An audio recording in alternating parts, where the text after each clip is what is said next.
After being abducted for 5 years and enduring another year in an orphanage, I thought my life was getting back on track when I was adopted by a family. However, my father found me and took me back to a home that no longer felt like mine. The doctors informed them that I was suffering from depression. My father dismissed it, saying, "Why are you making such a fuss every day? Isn't depression just something people make up when they have too much free time?"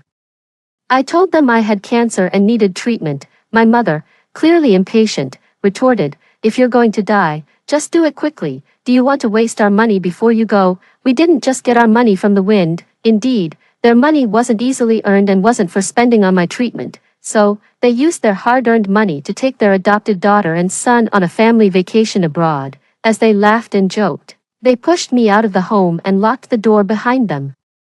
The moment the car drove away, a heavy rain began to pour. I stood there, a drenched and homeless mess. In desperation for a place to stay, I called my boyfriend. As soon as the call connected, I heard a playful female voice on the other end. Don't kiss my ear, brother, it tickles." My prepared words choked in my throat. My boyfriend, with a teasing tone, asked, "Then where should I kiss? Who's calling?" After a pause, as if checking his phone, I quickly hung up. Hiding my pitiful state to preserve my fragile dignity, I must have been too cold. The heavy rain seemed to freeze my brain. When I regained consciousness, I was looking up at the white ceiling of a hospital. The doctor told me I had collapsed in the rain and was brought in by an emergency crew after a sanitation worker found me. The worker, worried I might demand compensation, hurried off after helping. The doctor, frowning while reviewing my charts, asked, "Where's your family? Your body shows signs of malnutrition, and you've been on antidepressants. Why were you out in the rain?" He added that my condition seemed unusual and called for my family to discuss further and conduct more detailed examinations. My heart sank at the thought of what that might mean. In recent months, I'd experienced ringing in my ears, blurred vision, regular headaches, declining memory, and occasional loss of smell. I looked down. "It seems I have no family," the doctor hesitated. And I felt an invisible hand squeezing my heart. I knew I was a burden wherever I went. Hastily, I showed the doctor my bank account balance on my phone. "Doctor, I have money, but there was one thing I didn't say.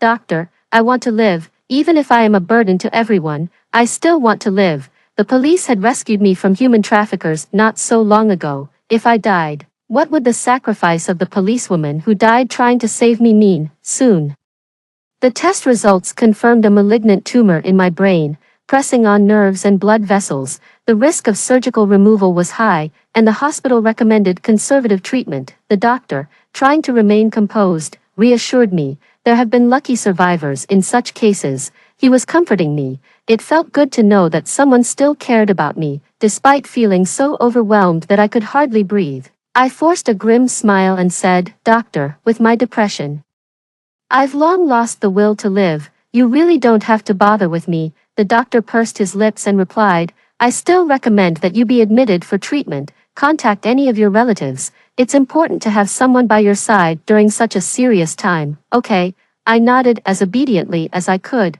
"I've already contacted the psychologist you usually see here at the hospital. They'll come to see you shortly." "Okay." He still seemed worried, pulled out a piece of paper, and wrote down a long string of digits. "This is my personal phone number. Call me if you need anything." After the doctor left, I stared at the phone number and couldn't help but let the tears flow. But by evening, I could no longer control the emotional turmoil. A voice kept telling me, "You're just a burden to others, a worthless person. Why keep living?" No, I want to live. I need to live. The police officer who protected me before had said she wanted to see me grow up, go to college, work, fall in love, visit the Golden Mountains at sunrise, and surf at the beach. She took a bullet for me, and that's the only reason I survived. How could I even think of dying? Curled up on the hospital bed, I suddenly sat up, frantically taking the depression medication the doctor had prescribed. I have to live. I need to live. Even if it's late stage, I still want to live. I haven't yet fulfilled the police officer's wishes to see the Golden Mountains at sunrise or surf at the beach. I can still struggle to see the grand landscapes of my homeland and experience the vibrant seasons. I want to save myself. I picked up the phone and dialed 911. A gentle voice answered, "Hello, this is the 911 call center. How can I assist you?" The voice on the other end was unexpectedly familiar. Despite the years that had passed, I immediately recognized it as the voice of the police officer who had saved me. "Officer, hello, can you help me? Life is so hard, I just want to talk." Hearing that familiar voice, I couldn't hold back and ended up sharing much of what had happened over the years, though I hid the fact that I had been diagnosed with late-stage brain cancer. "You're Judy, right?" My heart skipped a beat when the officer called out my name. I smiled, and as I did, tears started flowing. I then realized he had visited my home before, but I was never there. I exchanged phone numbers with the officer, and he said he would visit me later. I still wanted to live. I couldn't be so weak. I had to fight against this illness. I wanted to live until the very last moment of my life. I set out to see the snowy mountains and the ocean, to experience the splendor once spoken of by the police officer. I processed my discharge. I saved the doctor's number in my phone. I was ready to meet my boyfriend Leo and my uncle and aunt to say a proper goodbye. I also wanted to see my parents, to tell them I would no longer bother them. I first arrived at Leo's place. He was in his pajamas, carrying the scent of another woman's perfume, and his gaze was unusually cold. "I don't know why things between us turned out this way. Let's break up." My head ached a bit, and I slowed down my speech. He looked uneasy. "Judy, I never really loved you. I just wanted to try it out, to see what it's like to be in a relationship with someone who has depression. I know you like me, and you've been happy these years with me, right, because of your illness. I've been waiting for you to break up with me." My breath caught in my throat. Leo's indifferent demeanor made it hard to remember the boy who used to hold my hand, promising to protect me forever. My eyes stung, yet I still tried to hold back the tears, not letting them fall. Between us, there was no misunderstanding, no hatred, just his lack of love and feeling that I was a burden. My overwhelming love for him over the years seemed like a huge joke. The years I spent at Leo's house were my happiest. His uncle and aunt were very kind to me. From a young age, I knew my mom wasn't my biological mother, so I tried to be sensible. When I had a younger brother, by 3 years old, I could wash dishes and mop the floors, handling many household chores. I noticed that mom was nicer to me when dad was around, but dad often stayed away from home for a long time. Mom often went out with an uncle, and I would stay home to look after my brother. I knew she was happy with this uncle, sporting smiles she never had with dad. Sometimes, mom and that uncle would take my brother out too. I thought mom didn't like girls, but then I saw that uncle with an older girl, and mom was so gentle with her. I couldn't help but ask, "Mom, can you take me along when you're with uncle?" She slapped me in response. Later, I vaguely felt something was wrong and asked my busy dad. He just told me not to falsely accuse mom. He was very busy, and it was mom who took care of us, which was hard for her. That day, mom beat me harshly. Later, my brother and I were kidnapped. Actually, that day, I remember mom wanted to take my brother, but he clung to me wanting to play. That uncle said he had arranged everything. And then mom let me play with my brother. After being kidnapped, they seemed to value boys more, only hitting me. I found a rainy night, took my brother, and tried to escape, but we were almost caught. I hid my brother and led the chasers away. I thought, dad loved my brother so much, he surely wouldn't want him to get hurt. I thought being kidnapped would worry mom, or at least make dad a bit sad. Unexpectedly, when the police found me, no one was looking for me. They temporarily placed me in an orphanage. It was away from the uncle's family that adopted me, and that year I was truly happy. That year, I called the aunt mom, and the uncle dad, and Leo brother. But then, my dad recognized me and took me back home. I didn't want to go back, but dad was crying, saying he missed me so much. Back home, mom either hit me or yelled at me, and dad got even busier, never taking the time to look at me.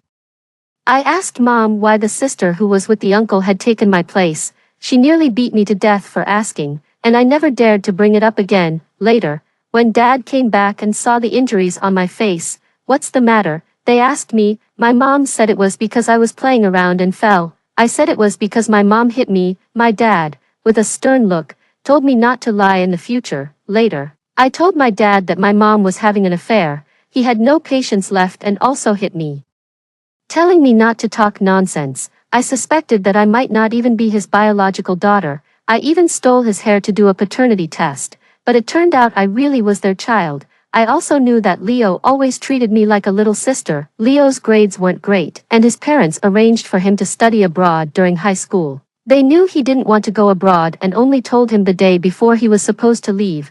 He also blamed me for not telling him earlier.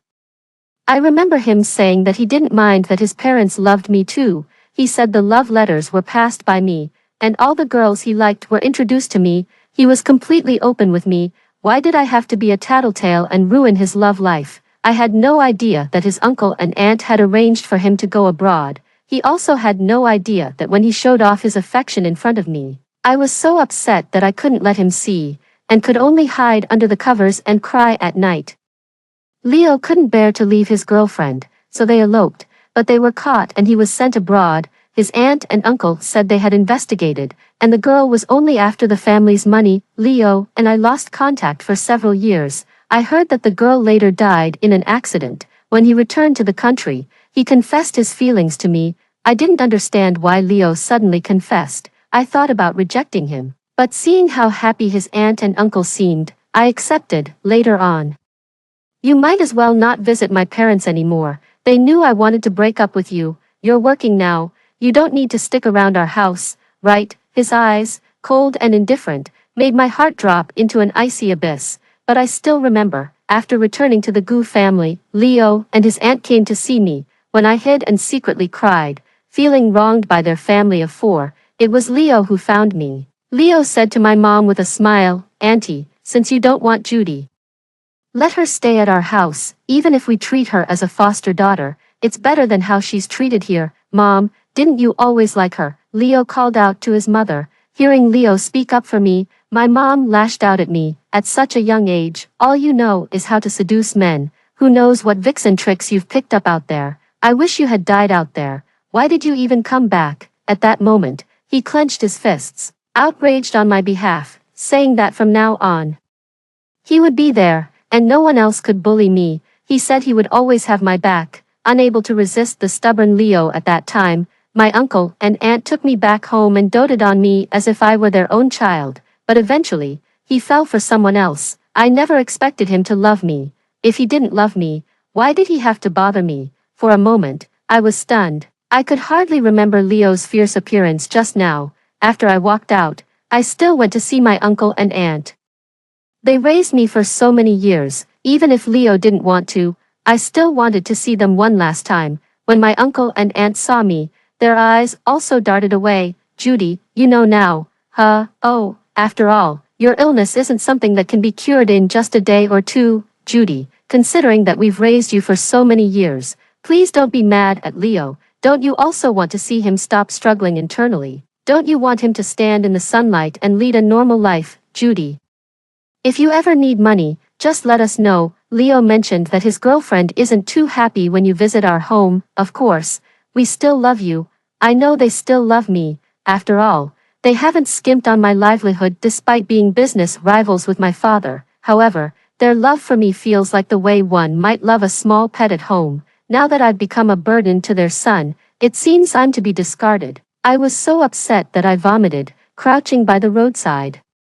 It took a long time before I felt some relief after emptying all the stomach acid I could. After vomiting, I wiped away my tears, feeling utterly lost. I couldn't remember why I was here. My memory seemed to have reverted to when I was 15, and many events that happened afterward were a blur.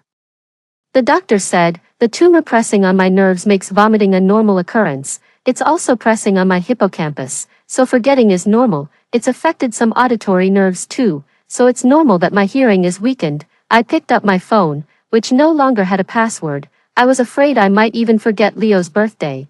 I opened the Notes app. 1. Strive to live. 3. Say goodbye to Dad. 4. Visit the snowy mountains. 5. See the ocean. 6. Donate any extra money to those in need. 7. If it becomes unbearable, call the police for help. After spending a night in a hotel, I opened the Notes app again. I couldn't remember what the missing second item was, but I felt I must have completed it. Leaving the hotel to accomplish the third item, I headed home. Outside, the city was bustling, lights twinkling and traffic dense. Peak hour chaos as everyone rushed home. I patted my empty head, feeling as if I was forgetting more and more. Suddenly, I couldn't recall where my home was. Luckily, I found a familiar address in my phone's taxi app. Before leaving, I packed everything, unsure if I could find my way back. When I arrived at the family home, the four of them had just returned, laughing and chatting as they got out of the car. Their joyful family scene starkly contrasted with my disheveled appearance. They didn't notice me. After everyone had gone inside, my 18-year-old brother George approached me. I rummaged through my bag and took out a small rabbit doll. As I tried to hand it to George, he knocked it out of my hand. The white rabbit doll fell to the ground, staining with dirt. George had forgotten that this was his favorite rabbit doll from his childhood. George glanced at me coldly. I have nightmares just looking at you. I've already forgiven you for the incident when I was kidnapped because of you. But can you please stay away from our family now? Mom can't sleep at all when she sees you. Please, just leave us alone. George's words pierced my heart like sharp needles. I've explained so many times. I wasn't the one who led you astray. You were already 6 at that time. Do you really not remember? I hadn't finished speaking when George interrupted me. How could I forget? Those hellish days wouldn't have happened if you hadn't insisted on going to the amusement park and making Mom buy balloons. Would we have gotten lost then? But I never asked for balloons. I didn't even want to go to the amusement park. After Mom took us to the amusement park, she said she'd buy us balloons. I was there with my brother, patiently waiting for Mom to return. I thought it would be like any other day. If Mom didn't come back, the driver would come to stay with us. But after a long wait, it was kidnappers who dragged us into a car. I've said this many times, but no one believes me. George lingered outside for a long time before the household called him in. Today, they were celebrating their adopted daughter securing a job. Seeing me, my dad looked displeased.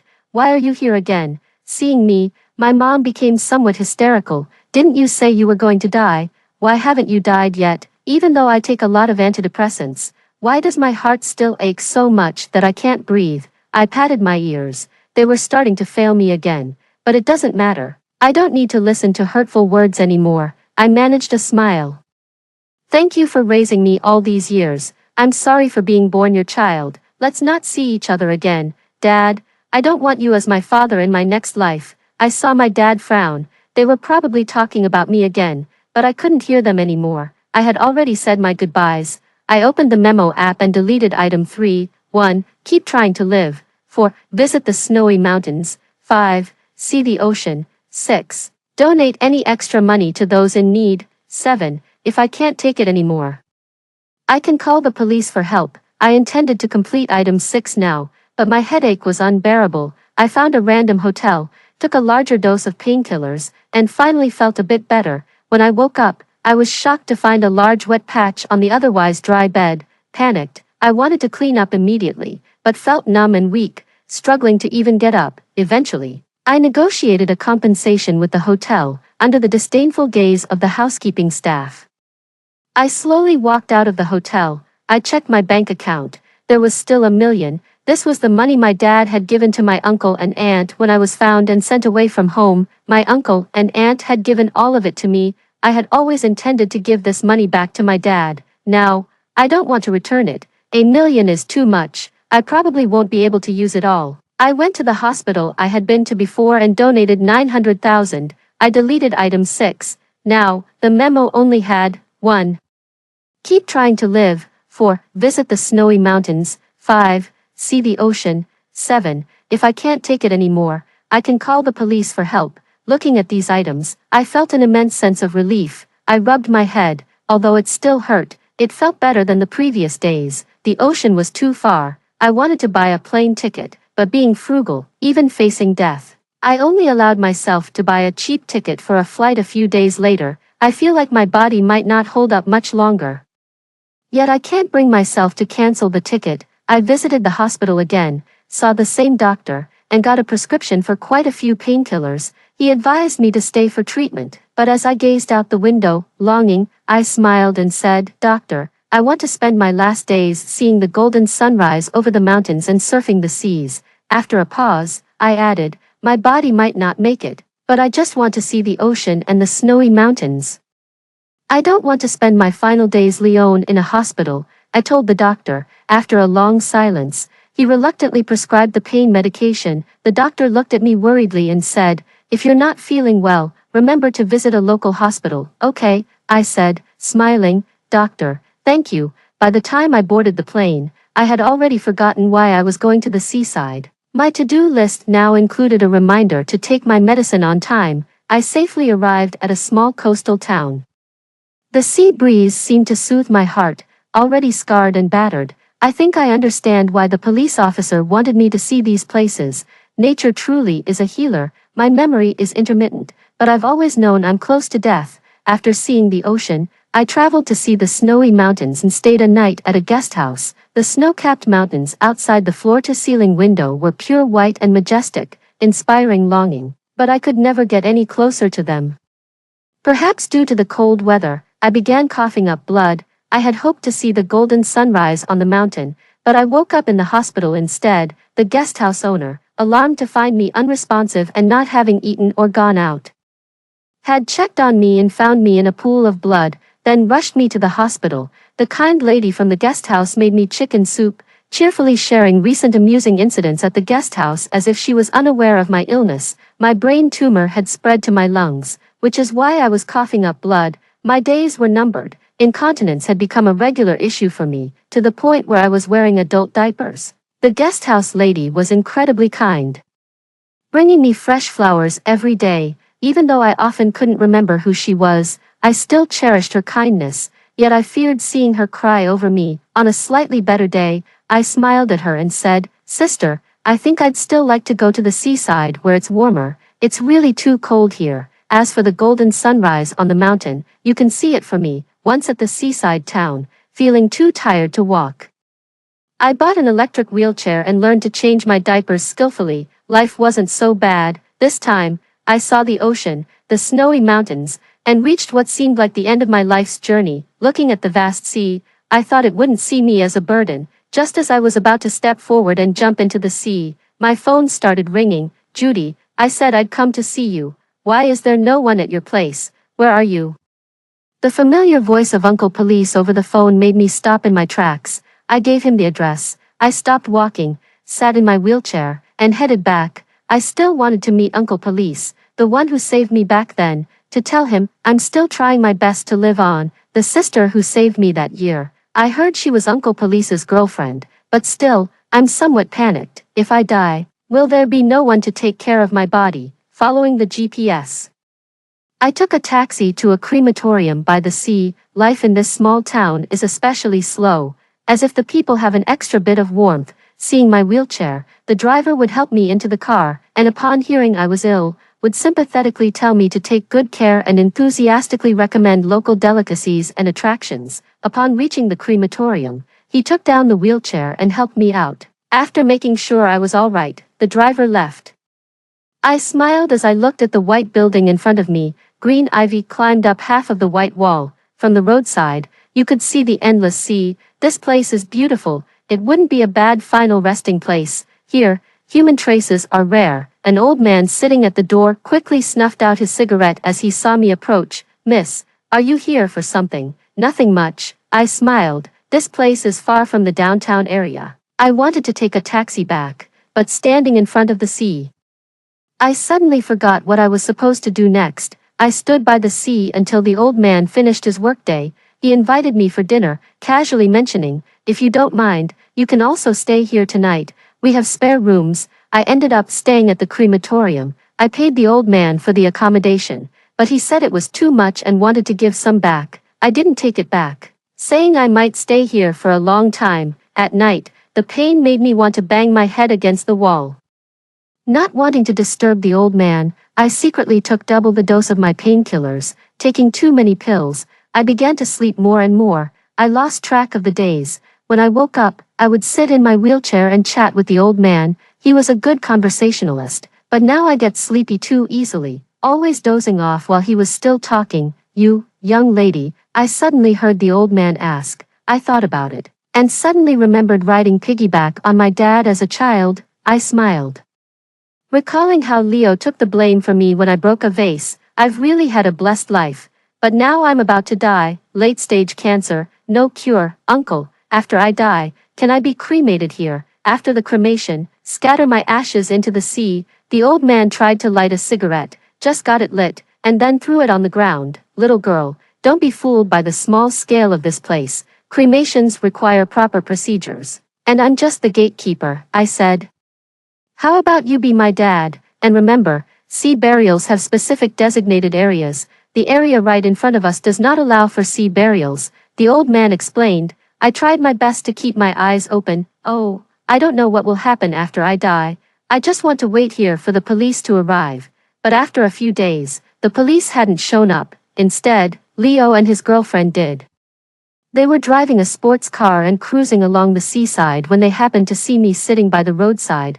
When Leo approached, I didn't recognize him. He had changed too much since we were kids. Standing in front of me, he spoke in an annoying tone. Who are you trying to impress with this act? Who are you trying to disgust this time? He had never spoken to me in such a tone before. It took me a while to recognize him. Speaking was difficult for me now. You're Leo, right?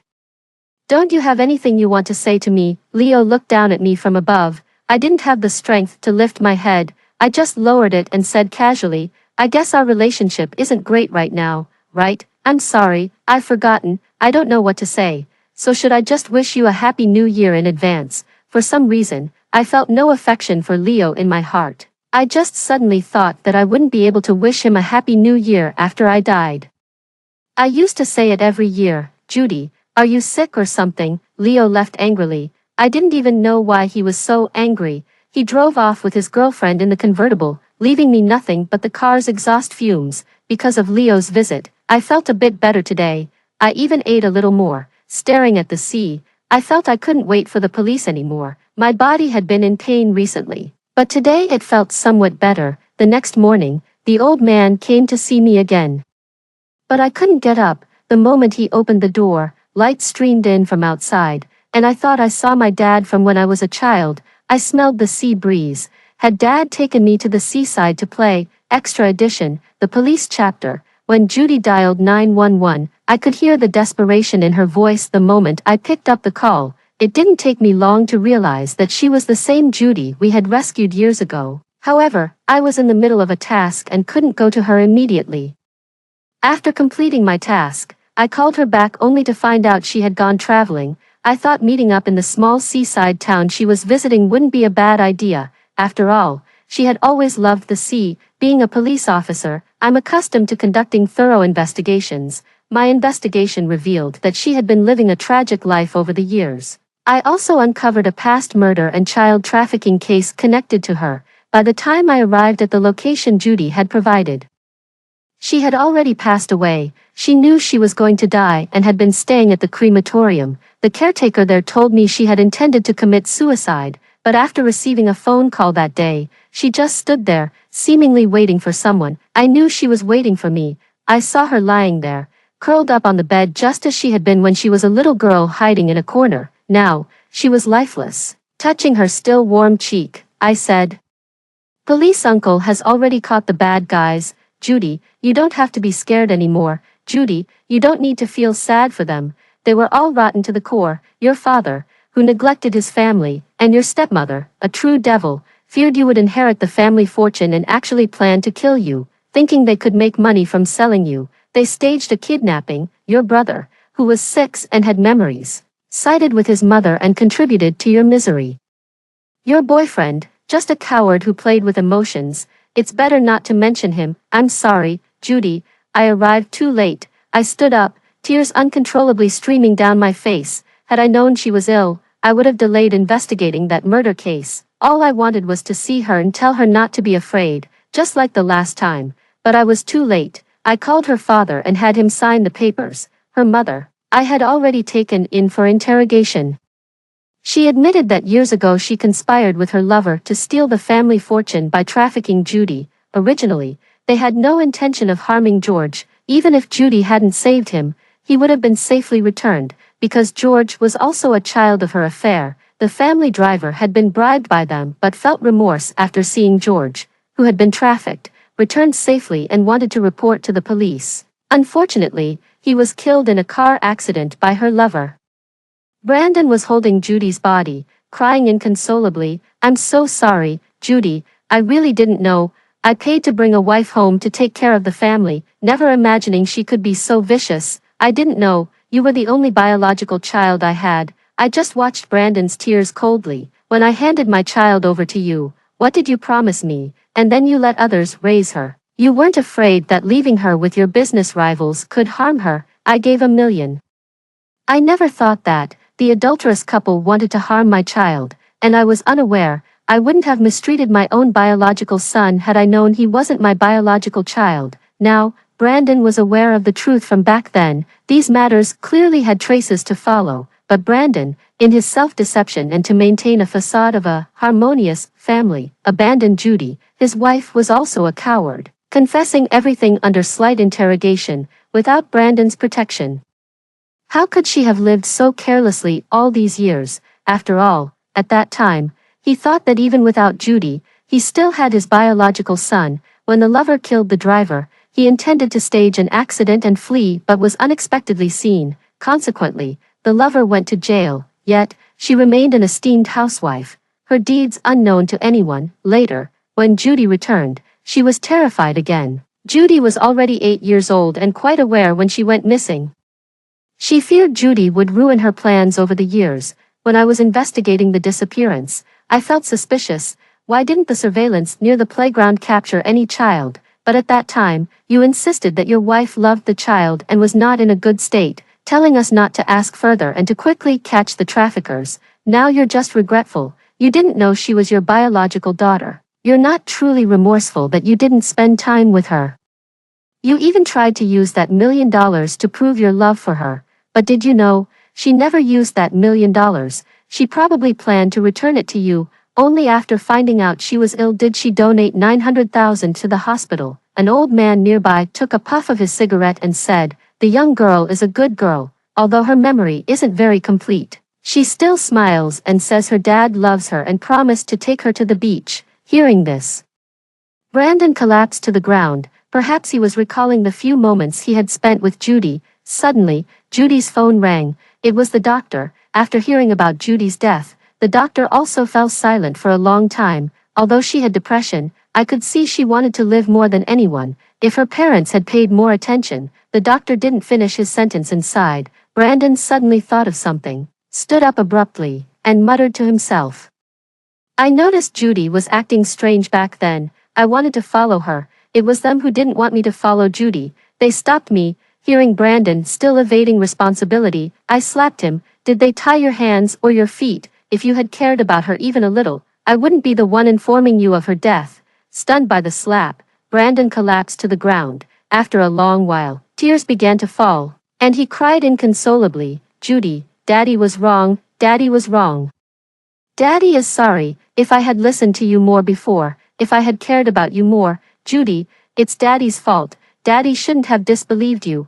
After Judy was cremated, Brandon asked me to help scatter her ashes in the sea. Brandon said touching her ashes might upset Judy, as she had mentioned not wanting to be his child anymore. Due to murder and trafficking, Brandon's wife went to prison. Her lover was also resentenced from manslaughter to intentional homicide, along with trafficking, ensuring he wouldn't be free again in his lifetime. After Brandon left, he drove both kids out. Over the years, the two children had deliberately isolated Judy. Brandon donated all his money, appearing to age 20 or 30 years overnight. George and his foster daughter were in an uproar when they found out he had donated the money. Not long after, Brandon took his own life. It was a thief who discovered him and called the police, but these were no longer my concerns.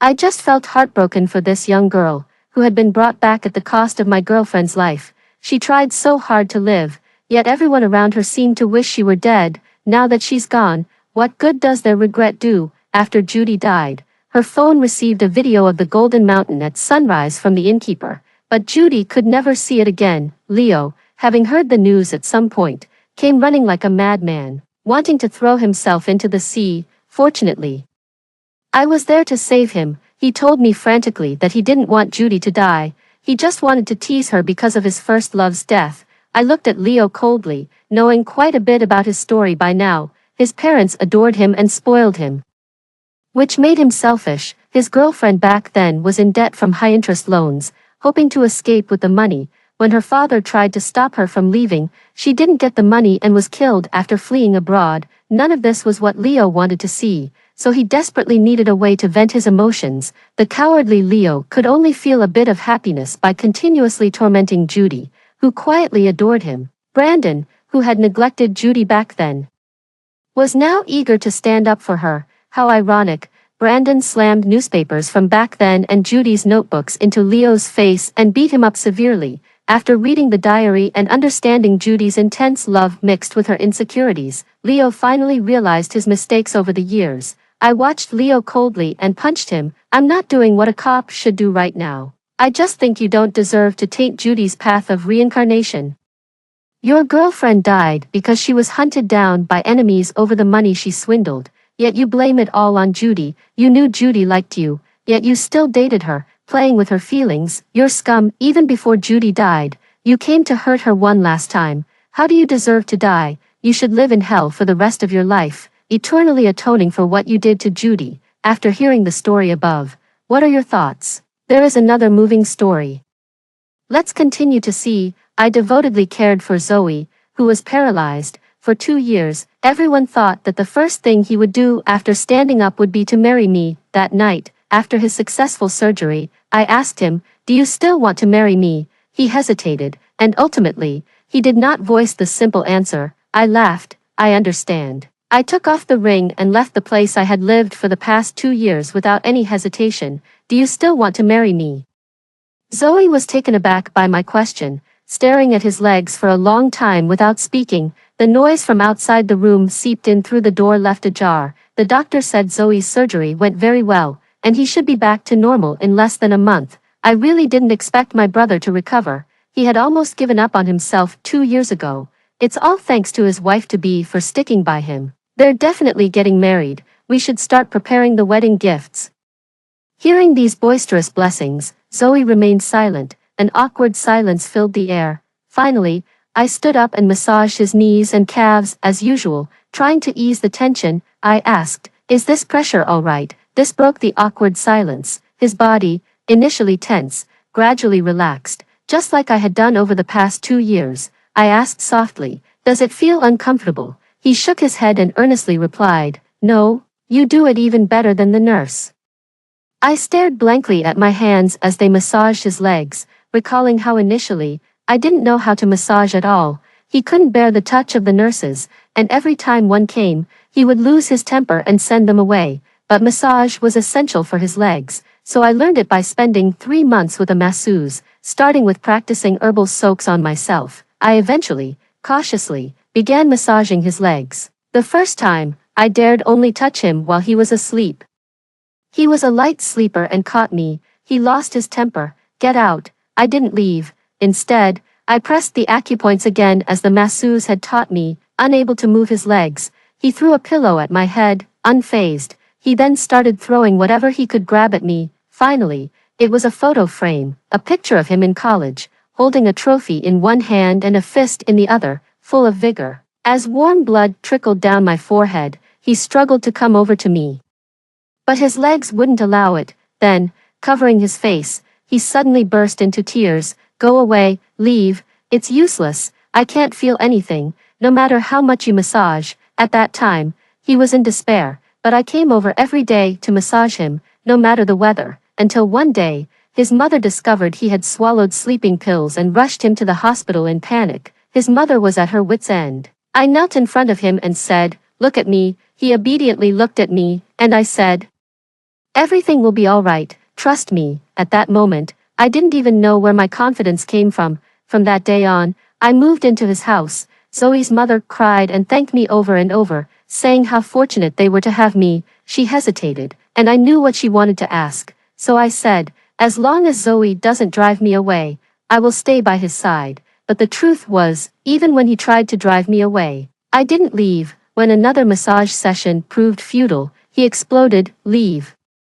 All of you leave." By then, he was sitting in a wheelchair, and he had trashed the entire bedroom, but fortunately, he finally avoided throwing things at me. After he calmed down, I approached him, and once again I said, "Zoe, trust me." This phrase, it's been 2 years now. Gradually, he began to feel pressure on his legs and could slowly start to perform some simple movements. Up until the surgery yesterday, the doctors were amazed, declaring the operation a great success. Without any complications, he was able to stand up. When Zoe's mom heard the news, she stuffed her bank card into my hand. I stared at the bank card, dazed. These past 2 years, I wasn't in it for a bank card. Zoe's friends call me sister-in-law, but only I know the truth. I'm hardly that. We never even confessed our feelings, let alone defined our relationship. But thankfully, I have Zoe's promise. Wendy, once my leg is better, we'll get married right away. That was said after his first treatment session, when the doctor regretfully informed us of the situation, and I wheeled him home. As soon as he entered the door, he broke down. The golden boy had suddenly fallen from grace, a blow anyone would find hard to accept. I held him tightly, and he bit into my shoulder. He bit so hard that even now, my shoulder still bears the marks of his teeth. Seeing the blood, he came back to his senses and frantically apologized. I'm sorry. After he apologized, I massaged his calf like usual, and that's when he spoke those words. No, wait, he first asked me, Wendy, do you have a crush on me? I didn't just agree. I looked at him and said, yes. He looked at me for a long while before he finally spoke of marriage. But I do all this not for some sort of trade. I just want him to feel the same about me one day, hoping that he might fall in love with me too, as usual. I got up and warmed up some medicated oil in my palms before touching his calf. I knew he was watching me, and after a long time, I heard his voice above me, Wendy, you don't have to do these things anymore. My hands paused, but I continued massaging until the end. I looked up and asked once more, hopelessly, Zoe, do you still want to marry me? He seemed like he wanted to speak but remained silent. I could only laugh at my own foolish dreams, but the ring on my ring finger, he had put it there himself. After so many years of my secret love for him, how could I not harbor such dreams? I got up and washed the medicated oil off my hands. The ring on my ring finger painfully reminded me of my heartache. He spoke from beyond the door. Wendy, you're like a sister to me. Tears fell into the sink, which I quickly wiped away. Don't say things like that. Such words are too cruel for me. When I walked out of the bathroom, the living room was still noisy. I looked down into Zoe's eyes and struggled to take off the ring. It was actually too small, one size too small, and I didn't know if it was just his oversight or if it was never meant for me. But I know, I forced it on, and it was so tight that it hurt my finger. I used to deceive myself that all rings were supposed to be like this. When I finally took it off, my finger felt relieved. And I somewhat regretted not taking it off sooner. Zoe's gaze was evasive as I handed him the ring. Here, take it back. The mark it left was clear, and I added, it's one size too small. He opened his mouth to say something, but I just waved my hand, pushing him out the door. Just as we stepped out, friends in the living room nearly swarmed us. What are the newlyweds whispering about? They're so quiet we can't even hear them. Don't worry, we won't tease you today. We'll save it for your wedding. We'll hang out a bit more and then we'll leave. Zoe's friends are polite and considerate, just like him. Considering Zoe just had surgery, everyone brought juice and light food. Someone asked Zoe, once you're better, we should all go skiing at Titley's again. Zoe casually agreed, avoiding any further mention of skiing or playing basketball as it might be too stressful. One of his friends turned to me and said, you should come too. Zoe will book your ticket.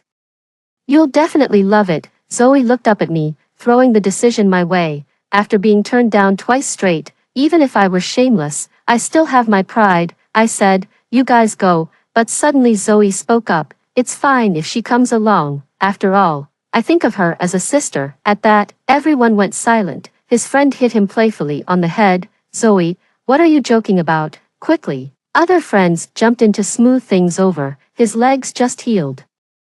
His brain's probably not clear yet. Don't take it to heart. The conversation moved on amid laughter and teasing, but Zoe remained silent throughout. I remembered a long time ago, when a close friend saw the ring on my ring finger and asked me, Wendy, are you sure? They aren't from our world. If his leg heals, will he really marry you? Back then, I couldn't voice the answer, and I still can't today. Zoe has given me the answer, no. The party atmosphere was harmonious. With soft music playing while everyone reminisced about the past, I looked down and searched for Titley's. It's not well known, but it's a famous skiing spot locally. I couldn't understand what they were talking about, and it was then that I vaguely understood my friend's words. They aren't from our world. I stood up, and Zoe's gaze immediately fell on me. I returned to my bedroom, which was technically mine but furnished by Zoe's mother. I called the woman who, 2 years ago, had tearfully thanked me, rubbing my fingertips. I asked, "Auntie, that bank card." She seemed eager for me to bring it up, cutting me off before I finished. "The password is 6 zeros. Just take it. Thank you for taking care of Zoe these 2 years." I responded with a heavy "MHM." There was nothing much to pack. I threw the few clothes I had into the garbage bin. With that card, I left the house, passing the living room. Zoe's friends asked me, "Sister-in-law, it's so late. What are you up to?" Not wanting to put Zoe in a difficult position, I smiled and said, "I'm hungry. I'm going out for some wonton soup." They insisted on ordering takeout, but I refused. "Ordering takeout for you guys would cost hundreds. It's not worth it." Zoe sensed something, his gaze fixed on me unblinkingly. I waved to everyone in the room. "I'm off then." At 1 in the morning, with a bank card in hand, I left the place I had lived for 2 years. It was a fair deal. I found myself a place to stay. No longer having to constantly watch over Zoe, no longer afraid of his sudden mental breakdowns at night. My body suddenly relaxed, and I wasn't used to it. I couldn't sleep, so I held a cup of water and watched the scant stars from the balcony. It was utterly silent, and I began to listen to my own voice. I thought I would be sad or heartbroken, but I wasn't. I just touched the red mark on my ring finger, wondering when it would fade. That night, all I felt was the chill of the evening breeze. The stars in the sky are somewhat bright. Zoe called me early in the morning the next day, and when I answered, there was silence on his end. Finally, I broke the silence. "Is something wrong?" He hesitantly spoke. "Wendy, I feel like eating custard buns in the morning." After becoming paralyzed from the waist down, he refused to eat. I tried one thing after another, but he kept his mouth shut, refusing to take a bite. Eventually, my tears fell to the ground as I pleaded, "Please eat a bite." "You can't go on without food."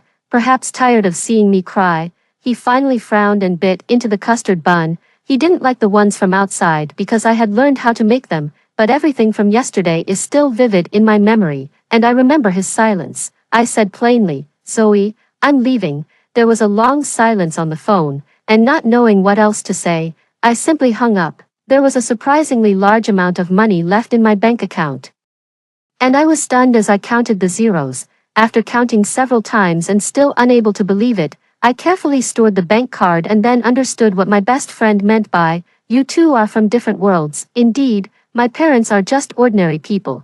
They knew I was taking care of my paralyzed boyfriend and even came to visit. At that time, Zoe's mother was warmly hospitable, and they were at a loss. Later telling me at home, "Dear, this is tough," but they didn't stop me. Just waved their hands. "It's okay, just try. And if it doesn't work out, you can always come back." It is only now, 2 years later, that I vaguely understand Zoe's mother's actions. The extravagant dishes surprised even Zoe, let alone 2 ordinary people from a small town. Zoe's mother's hospitality was clearly intended to show my parents, we are not from the same world. With the card in hand, I simply bought a new house without reducing a single zero. Then I got busy with renovations and various other tasks, and half a month later I unexpectedly ran into Zoe at a coffee shop at the entrance of my apartment complex. He was being cheered on by his friends. "Zoe, I'll lose respect for you if you don't win Wendy back. Apologize to your sister-in-law." Who else could be your sister-in-law but her? I recognize her, too. Zoe hadn't been out in 2 years and his skin was pale. The sunlight made his face dazzlingly white. Hearing his friends half forcefully, half mockingly teasing, he pulled a wry smile and said non-committally, "Let's wait until Wendy appears in front of me, then we'll talk." Unfortunately, I was at the table right behind them. Hearing this, I instinctively moved aside, but the next second, a friend coming out of the coffee shop cheerfully called out my name, "Wendy." She ran over to share, "They have your favorite cake today." Zoe's table suddenly fell silent, and following my friend's gesture, they saw me. My friend placed the cake in front of me. Puzzled by the sudden change in my expression, she asked, "What's wrong?" Sensing my mood, she became nervous. Then I realized it was their group's teasing that was affecting my mood. I changed my expression. "It's nothing, sit down."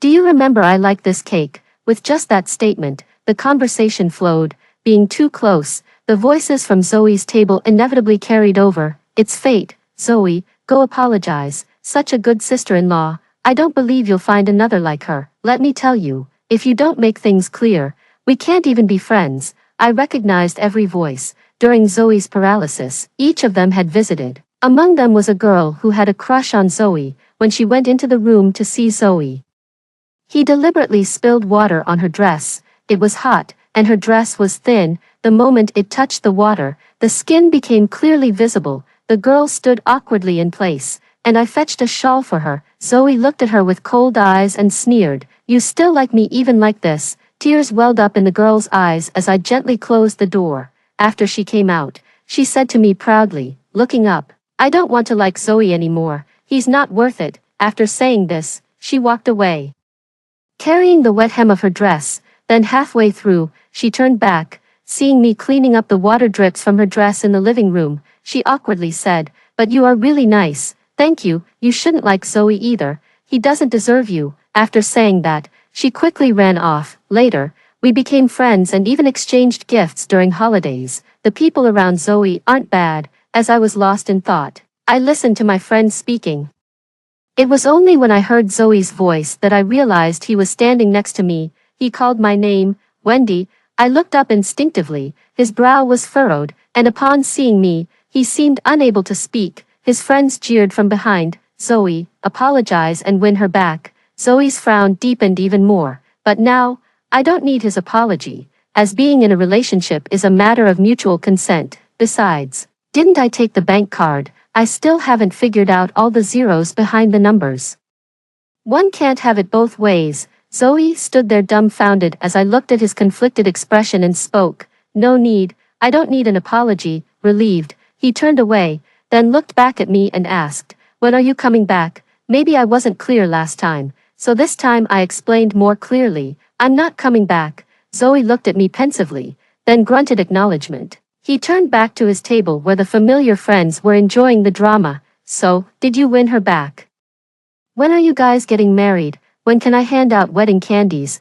We're not getting married, Zoe replied tersely, sounding a bit impatient. The table suddenly fell silent, and Zoe repeated himself, raising his voice slightly. Why would you think I'd marry her? Just because I appreciate her. Does that mean I should marry her? I said, I see her as a sister. Enough was enough. I stood up decisively and addressed his friends. You misunderstood about the marriage. I was just financially taking care of Zoe. Zoe looked up at me solemnly, and I faced him squarely.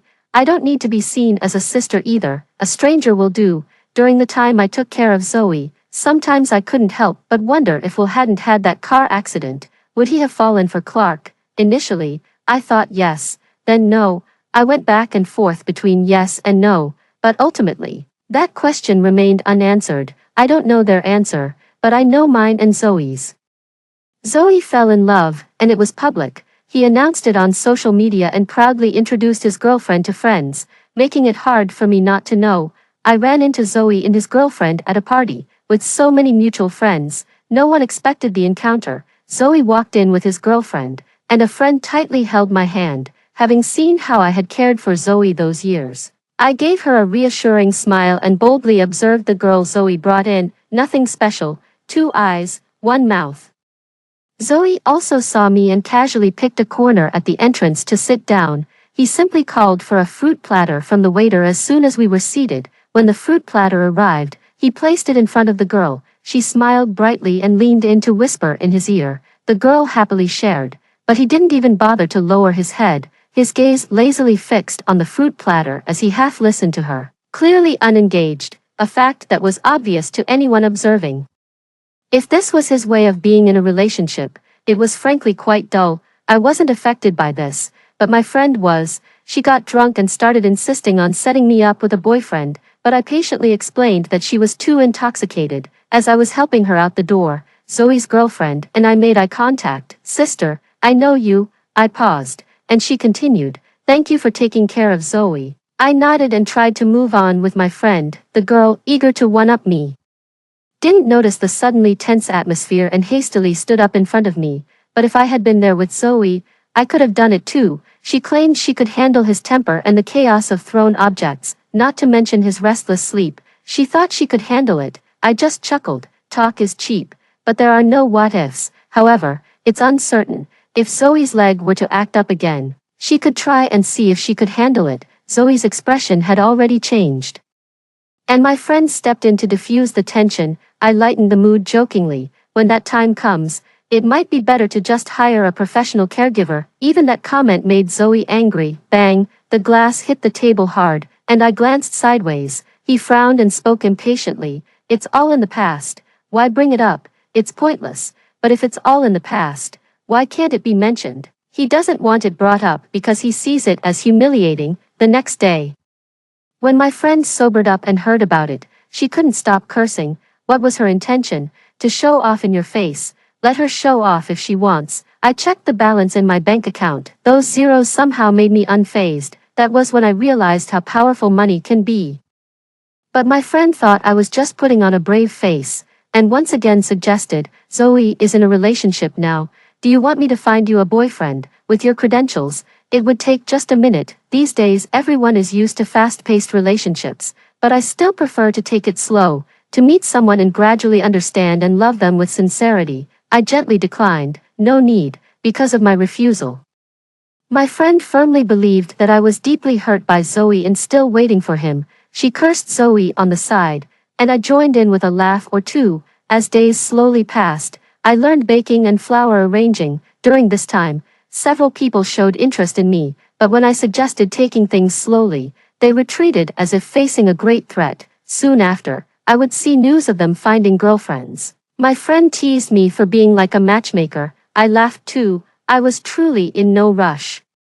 I was completely devoted to Zoe back then, but now I want to focus on myself first. I want to clear my heart before accepting someone else. I hope to meet someone as sincere as I am in the future. Still looking forward to a heart meeting another true heart. Zoe broke up and then got into another relationship within a week. Once again, he made it public. And my friends gradually accepted the fact that Zoe and I were not meant to be. Like a character in a movie, I learned to scuba dive, embracing the gear daily to explore exciting seas. After half a year away from the city, news of Zoe still somehow reached my ears. He had broken up again, perhaps finally coming to a realization. Suddenly, everything stopped. Zoe's friends jokingly hinted to me that Zoe was now single, urging me to come back. With the new year approaching, I had to return home, but I didn't expect that as soon as I got off the plane. Everyone was waiting for me. Zoe's friends were all there, teasing me. Wendy, you've gotten tanner. They didn't distance themselves from me just because Zoe and I were no longer together.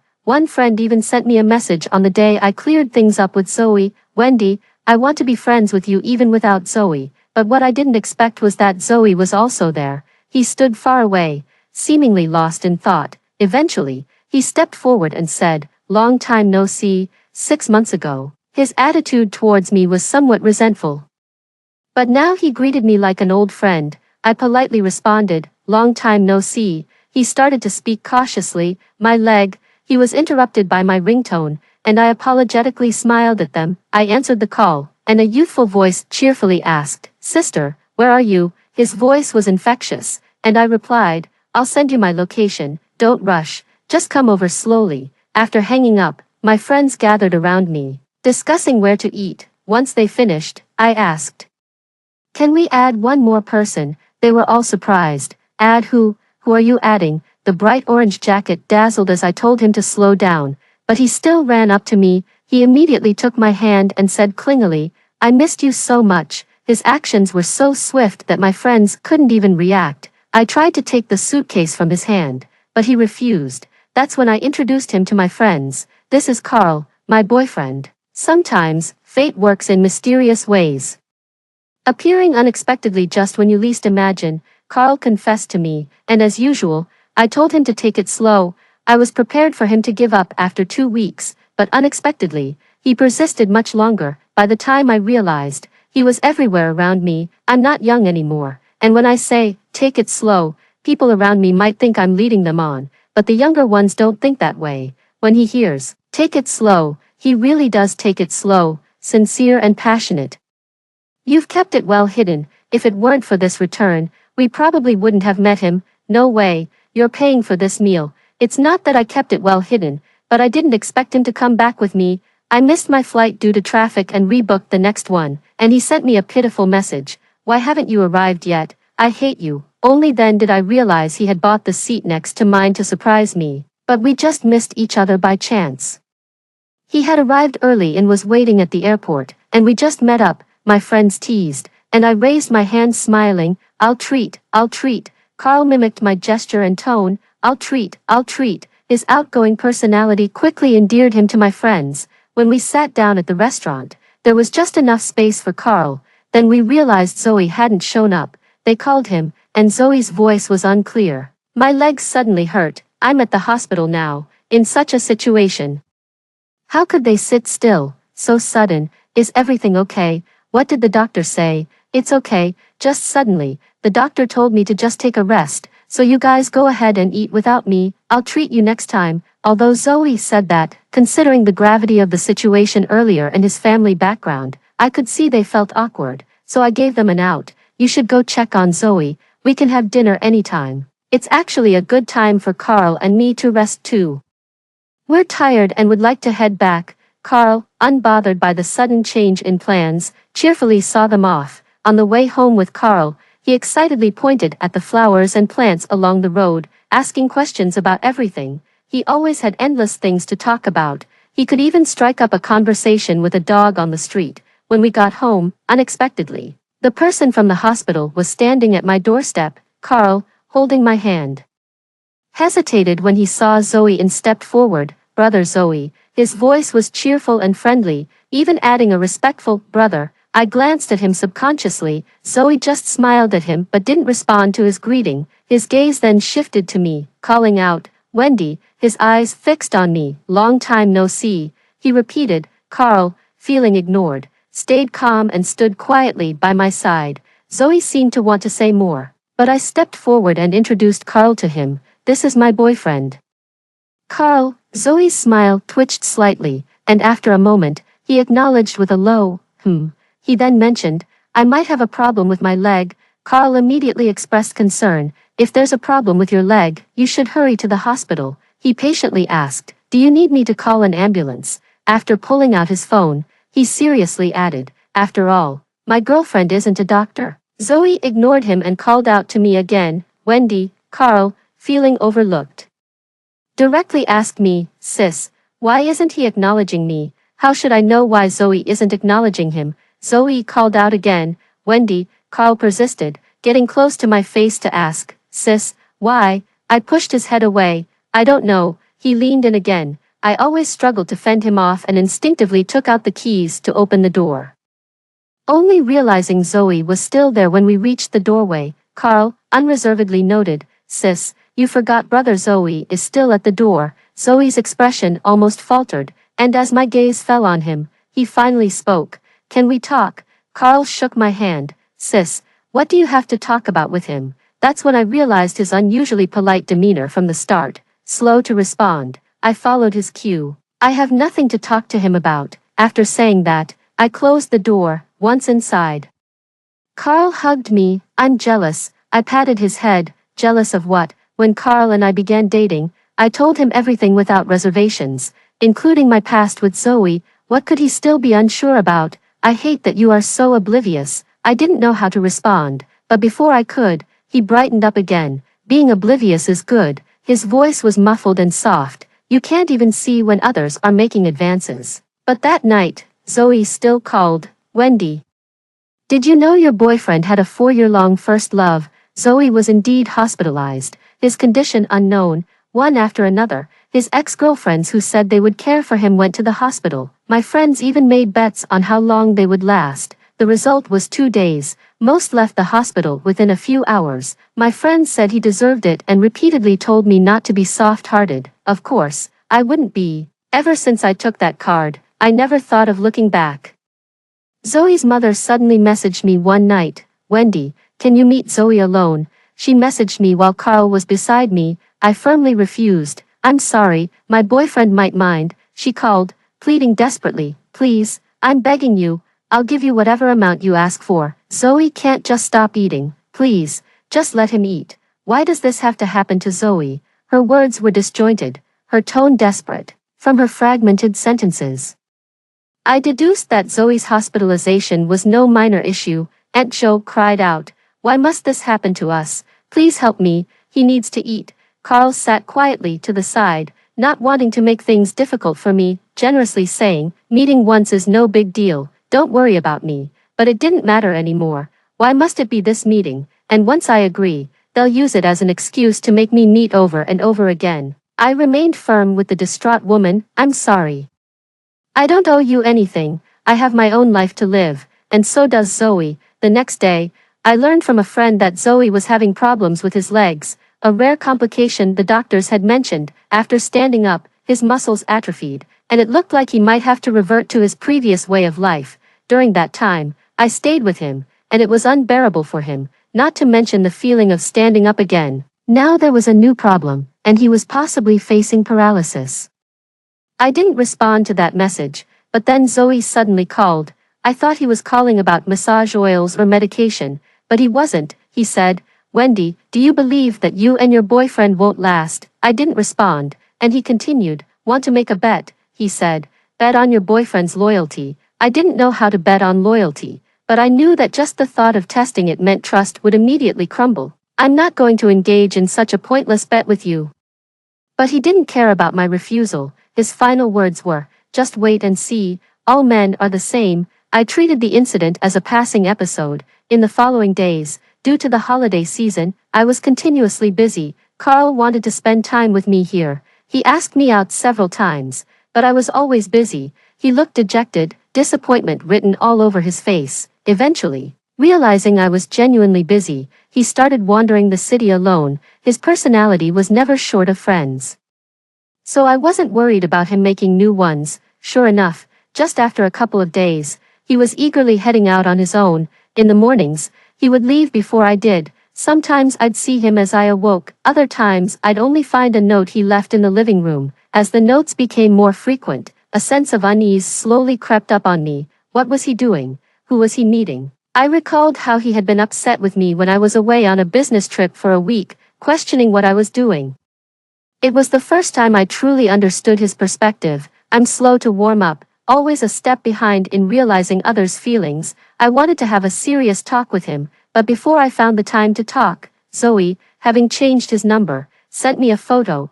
It was of Carl and a girl, laughing together in a cafe. Instantly, anxiety overwhelmed me. He had told me that morning he was meeting a friend. Zoe sent a message, "See, all men are the same."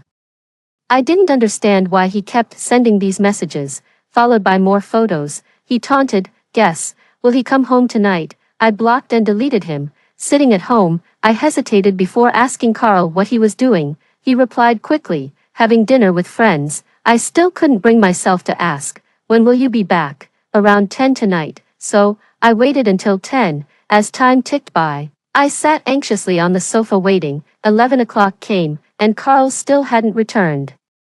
Nor had he sent any messages. Zoe had changed her phone and called me. "How about it? Aren't all men the same as I told you?" But I couldn't fathom his intentions for saying this. So what if Carl really betrays me? If he betrays me, then I'll just leave him and move on to the next one. It's that simple. I never lose the courage to try again just because I've been hurt. When the girl who liked Zoe told me that Zoe wasn't good enough for me, my instinct was to doubt her. How could someone so kind-hearted and full of virtues not be good enough for me? Now, looking back objectively over the 2 years I cared for him, I see his bad temper and his self-destructive behavior. Despite having access to the best medical care, he refused to try, and now, he even wants to drag me down with him. He really doesn't deserve me. I waited at home until 1 a.m. Carl still hadn't returned. But why should I wait? Why should I trust Zoe's words instead of asking for myself? Why should our relationship be meddled with by Zoe? I put on my coat and pushed open the front door. Just as I stepped out, I bumped into Carl downstairs in our building. He got out of the car, and there was a girl in the back seat, the one from the photos. He saw me and seemed lost for words, calling out my name in an attempt to explain. "Wendy, I'm a bit late." The woman in the car also saw me and waved. Before the car could drive away, I stopped it.